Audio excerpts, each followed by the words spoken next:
been a minute since I've done a recording, and kids are in the background, so I don't know if you're going to hear anything. You might. I put this thing in airplane mode while I'm doing a recording so I don't get any text. It seems like it always happens when I do a video, but it's it's been a little while, and thought I'd just give an update. And nothing in particular about the pictures in the background. I just need something to look at while I do this. Um, and somebody shared these with me. I don't know. Um, some of you might recognize what's going on there, but I just wanted to talk in general. Nothing big. Just sharing that life has been pretty crazy, and my latest hobby has been to work on my NDE playlist and listen to those. I've got 3 lists in my playlist that are called NDE. One is like short, like like quick videos up to 9 minutes, and then there's a medium list, and that's like 9 to 19 minutes. Or no, I think it's 1 to 19 minutes for the first list, and then 19 to 39 minutes for the middle, and then anything longer than 40 minutes. Yeah, so like I said, if you hear anything in the background, remember I have a kid with Down syndrome, and you might hear some yelling, and usually it's happy yelling, but it's stuff like that. But anyway, the other list is the NDE stories that are 40 minutes or longer. But I haven't listened to all of them yet. I've been kind of going through them. I know there's duplicates. There's some that shouldn't even be in there. There's stuff like that, but just going through them. I would say my fascination with the near-death experience people is because my wife has experienced it twice. Once when she had food poisoning when she was young, and then she had it again when she had a surgery. I went through very similar conditions when I had that God experience in September 2016. And I did find some people that had experiences similar to NDEs without being near death situations. Like they were just in the same room of somebody who was having the NDE, and they kind of were joined in on some of the things that were going on. And then so there's other things too. I won't get into all of that. I'm still researching or listening to the stories, but I'd like to know uh, if there's.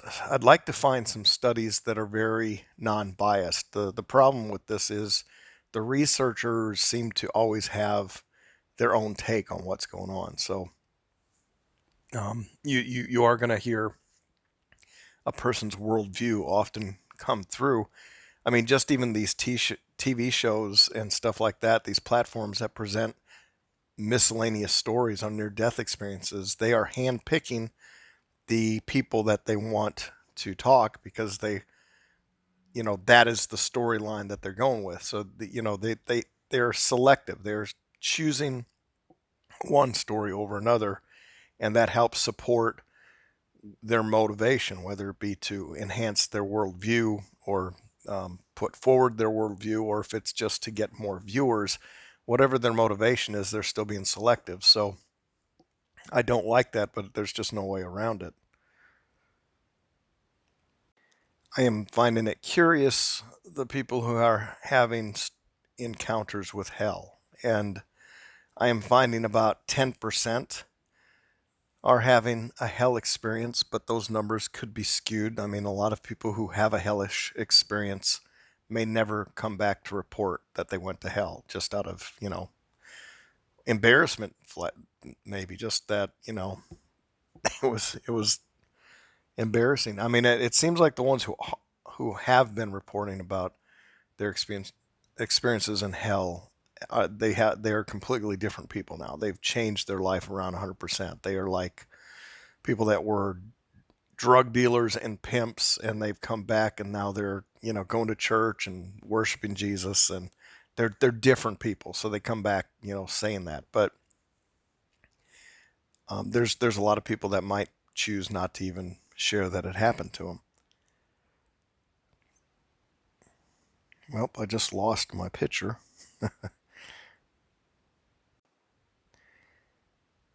So I don't know 100% where to go with that. Yeah, you see a common element with NDEs. You see the tunnel, the light, going to God.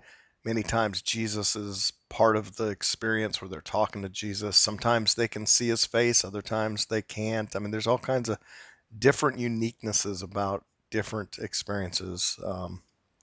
Some people, there is no Jesus. Some people have a very new age sounding experience in their belief system.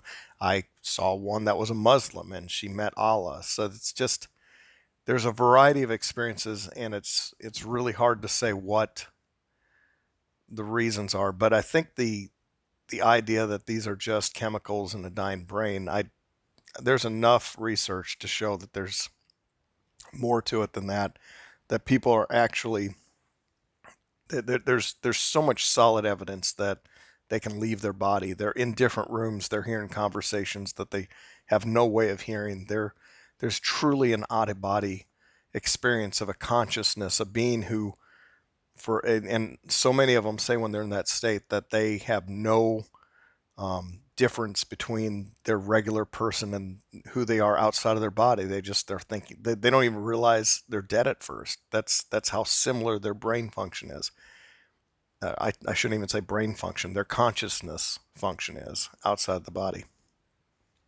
But then often, past relatives or angels or whatever will meet them and take them into the light. And of course, the euphoric joy and love and all that stuff is reported.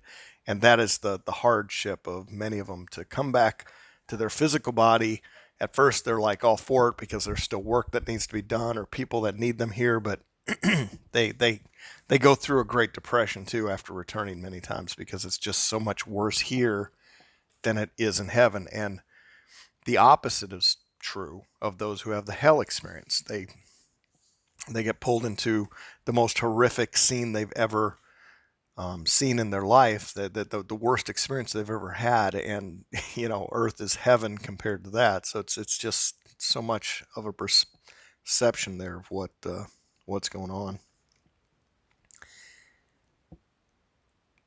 A lot of people come back saying that the whole purpose of this life is to learn how to love, particularly learn how to love the people that you're with, being selfless and loving and good. And there's several have mentioned the value of going through hardship. Just like in the Bible where it says, our persecutions and trials are a way of purification. There is value in going through the hardship of life, just having the experience, because it gives more depth and meaning to everything else that you experience in your perception of what good is. Many times, if not all times, these people come back with new skills. They have new enhanced, they'll say everybody has these abilities, but for them it's like there's a catalyst, it's activated, it's stronger. So their psychic abilities, their healing abilities, their empathic abilities with others, their compassion. They come back with certain knowing and just skills that help them through life and make it better. And with that, there is also the depression of having to be back in a physical body because they miss where they were so much. But I will say with most of these, not all of these, some of them have the opposite message, but with most of these, how you live your life in this physical body has eternal consequence. I mean, it's majorly important to live right, to live to live to live cruel or selfish or self-absorbed or focused on nothing but money, to discount people that are around you. It has bad negative consequences, and in some cases so far as to actually just go straight to hell, and all of the imagery of hell, like the not so much the fire, but a lot of people talk about like a dark cave prison cell type situation with tormentors being, I mean, that's a very common description of for many of the people who describe hell. There's also an intense feeling of regret and distance from God. It's like one person said, he realized that he didn't take advantage of the opportunity to pray whenever he could, to just easily access God through prayer, to easily be able to pray. He felt that he was so distant from God in that situation in hell that he was stupid to have missed out on the opportunity that he had in life. Of course, all of these people who had all of these experiences didn't fully die because, I mean, they were dead. One woman was dead for like 3 hours or so. I mean, it was crazy how long. But every one of these people, came back to be able to tell about their experience. So they weren't fully, you can't say that they were fully dead. So the only thing that they can report back is what they experienced, and it doesn't tell necessarily the whole story. But if you were to create a religion around these experiences, particularly the ones that really have a Christian theme, you would have to incorporate that there is a lot of importance in how we live, in how we act on earth. And then reincarnation comes up many times too. That just seems to be kind of a given that we've lived this or done this more than once. Not everybody, but there's a lot of them that reference other lives as well. When you think about how religions start, a lot of it is oral tradition. A lot of it is, that maybe sacred texts, things like that. But um, people coming back and sharing what happened to them while they were in that near-death experience. And now that we have the ability to pull so many testimonies from so many people so easily, plus science making it possible, just medical advancements making it possible for people to cross that line and come back.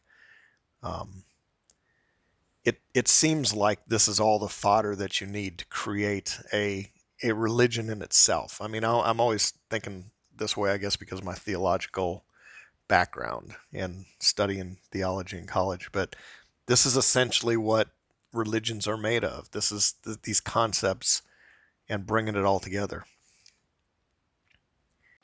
But if you want to help me weed out of my playlist the ones that don't apply, or maybe even create sub playlists like these are the ones that just visited hell, and maybe these are the ones who are new age versus these are the ones that are Christian. I mean, I could break them down, weed out the ones that are duplicates, weed out the ones that are not even NDEs, because I know they got in there too. And then there's plenty of people that label their video a near death experience when it's just because they came close to death, but they didn't like go into the light or anything. But put in comments the ones that you find titled that are wrong, and I'll weed them out, or I'll keep working on it. It's a side hobby. I don't have a lot of time for side hobbies, but I listen to these things while I'm driving to work. I've got a commute that takes me 45 minutes to an hour to get there. Same thing coming home. So you got to listen to something, right? The the new job is is tough. It's tough. Last year I was in that easy peasy job of 5.5 years and did not appreciate. I mean, you want to talk about perceptions and how going into a bad experience makes you appreciate what you had so much more. So if you feel like your life sucks, a few minutes in hell will make you come back and realize your life doesn't suck so bad. Well, I didn't dip down to hell, but obviously my job right now is not as it's twice as hard as what it was a year ago, and a lot more. It's a lot more hours, a lot more stress, and it's about the same pay. So it's not, you know, it's not the best. And before that, the job before that would have been great if it hadn't been for the. I just wasn't meant to be there, I guess. There's one guy that has done a lot to research near-death experiences and aliens. He's done both. He's focused. I mean, he's this billionaire or multi-billionaire guy named Bigelow. You may have seen him. He bought Skinwalker Ranch for a while so he could do more research on aliens and entities. He's funded projects to study near death experiences. Actually, if I had a few $1 billion sitting around, I'd probably do the same thing. I'd spend my time trying to identify the secrets and mysteries of life. So I was thinking about him because I came across an interview by him in one of the videos where he's talking about NDEs. And this guy really is kind of after my own heart. It's too bad that I couldn't work for him. I went and was made a job offer to manage his facilities because that's what I do. And he had facilities near me here, and I didn't deal with him directly. I dealt with his VP, who handled that part of the division of all of his endeavors. But I remember the VP was such a jerk. I mean, I don't know what kind of life review that guy's going to have, but ooh, he gave such a bad vibe. And then I had a friend who went ahead and took the job that I turned down, and he told me more about his experiences with that guy and how horrible of an experience it was, just horrible. And I'm thinking it's really a shame that a guy that's got so many of the same interests as me, but he has to have that jerk working for him. But whatever. One thing that his employees would say is that he was eccentric and strange, and just had to, they all thought that they were smarter than him. They'd laugh about his crazy focus on aliens and near death experiences, and I thought, you know what makes you so enlightened that you think it's funny? But I'll tell you one thing that they thought was crazy about him and eccentric. And I think maybe he just understands the future and understands what's coming. But he, even though he talks about going to space and colonizing Mars, he is very anti technology. And what I mean by that is he doesn't want his businesses to be hooked into the internet. He does not want his business, if the internet fails, he wants his business to run and keep running. So his accounting and all that stuff is like back in like the way it was in 1960. I mean, they do everything by hand. And that was the thing that I thought was funny is he was setting up all of his businesses that the system could collapse, and yet he kept marching on. Um, this big company that I went to work for not long ago and had such a bad experiences. They were set up to be off grid as a company. All of their properties were being set up to be completely off grid, completely powered with solar farms that would take care of. I mean, they even had like organic farms and cattle and stuff like that. They had water reservoirs. They were like set up for the apocalypse. So these people who are billionaires, they seem to understand something that a lot of people don't. And I've been saying for a long time that I want to get off grid and not be dependent on the system. My God, I just bought eggs for $7 and the grocery bill was like $300. I mean, that's how crazy it's getting. Side note, I don't know how well the quality is on this video. I kind of downgrade the quality when I'm talking a lot just because it gets too long. But this website here, you'll see, where is he? Denitra D. Senegar is requesting documents pertaining to the resurrection chamber of Gilgamesh. The location, this was in 2018, December of 2018, the location of his body and the location of the buried Nephilim.